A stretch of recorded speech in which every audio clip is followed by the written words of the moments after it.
hear me because it's deafening down here. You're looking at 4.7 billion gallons of nutrient-laden polluted water coming from Lake Okeechobee and other ag lands west of our county and north of the lake. 2013 may be nothing compared to what we're going to face this year, I'm afraid. The future of the Everglades and the future of Florida's fisheries rely on an immediate call to action. We need to fix this problem right now. If we don't take advantage of the crisis that's before us, we've missed this opportunity. The problem that we're facing is not a science problem, it's not an engineering problem, it's simply a political problem. Make sure you tell your Florida's elected officials to support Senate Bill 10 before it's too late. In the 20s, late 20s, there was a hurricane and the lake overflowed and quite a few people were killed, and it was decided that a great deal of flood protection was required. So they built a levee around Lake Okeechobee and choked off the river of grass. Historically, water would flow down the Kissimmee River into Lake Okeechobee. The lake would fill up, that water would spill over into the River of Grass all the way down to Florida Bay and the Florida Keys. Water in Lake Okeechobee has nowhere to go now, so when lake levels get too high, billions of gallons of polluted lake water are discharged to our estuaries, wreaking havoc on seagrass, oysters, and the fish populations that they support. They have to stop the freshwater flows into the Caloosahatchee River and St. Lucie River, and that has to happen as soon as possible. The Everglades agricultural area south of Lake Okeechobee is standing in the way of meaningful restoration of the Everglades.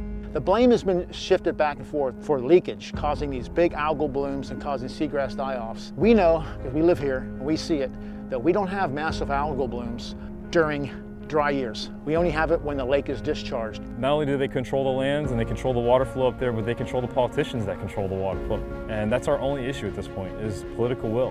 When do we come to the point that we decide to say, this area is worth keeping and saving? The Everglades is more than just a wild place. It's it's what provides fresh water for all of us in South Florida.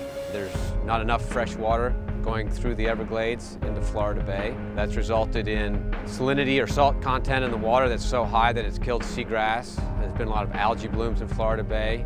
I was not aware that water was being diverted from the Everglades and that the change of salinity was really having an impact on the ecosystem. It's sad, unfortunately, because you can go to a lot of places that should be just abundant with life. There's so many people that are unaware of what's going on to our state. The Everglades ecosystem supports 1.3 million jobs and represents $109 billion towards Florida's economy through recreation and tourism. 20 million people now. 20 million people call Florida home. And they don't just come here for amusement parks or sunny weather. It's water, it's to go fishing, it's to go hunting, it's to experience the rivers and estuaries and bays that make Florida great. Businesses are affected by bad water. People come here to fish, spend money on restaurants, lodging, everything in the world. South Florida's economy and the Everglades watershed will die if we don't take care of the water. The reason I come down here is to fish. We would catch 30 snook and 30 redfish and all that grass, and now there's no grass and it's all ugly and nasty. That's a crime. How much money do you spend yearly to come down here? I come down, what, a couple times at least a year. I bet these trips cost, what, $3,000–4,000 a trip, at least. So if the Everglades wasn't available for you to fish, you wouldn't come down as much? Oh, no, not near as much. So, I mean, love the Everglades, coolest place in the world. My daughters, Anna, Allison, and Marley, love fishing in Flamingo.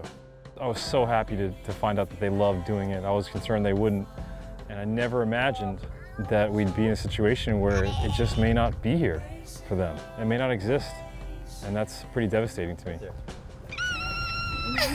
It's fine. The solution to this problem is the Everglades Restoration Plan, and a critical project in that plan, a plan that brought Republicans and Democrats together 16 years ago, calls for a reservoir to be built south of Lake Okeechobee so lake water can flow south, it can be stored, it then can be cleaned, and ultimately that water gets sent south down into the Everglades and to the Florida Keys. Joe Negron, our senator, is pushing it this year in 2017 legislative session. Can't wait another 10 years or 30 years or 40 years to start on this project. We have the money, we have the ability to buy the land, we have the science and the ability to build the infrastructure to make it right. And we just don't have the willpower in Tallahassee to see it through. I've had a lot of memorable moments in the Everglades, ones that would never happen again if the Everglades wasn't to be around again, because there's no other place like it in the world.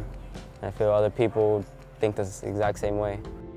Just let yourself be known that you care enough about that lovely place that we retreat from every weekend just to get a little bit of our sanity back. But if we don't act now, it won't be there for us. We're in this mess and we need to clean it up, plain and simple. Make sure to tell Florida's leaders to build the EAA Reservoir. Text the word water to the number 52886 and save the Everglades.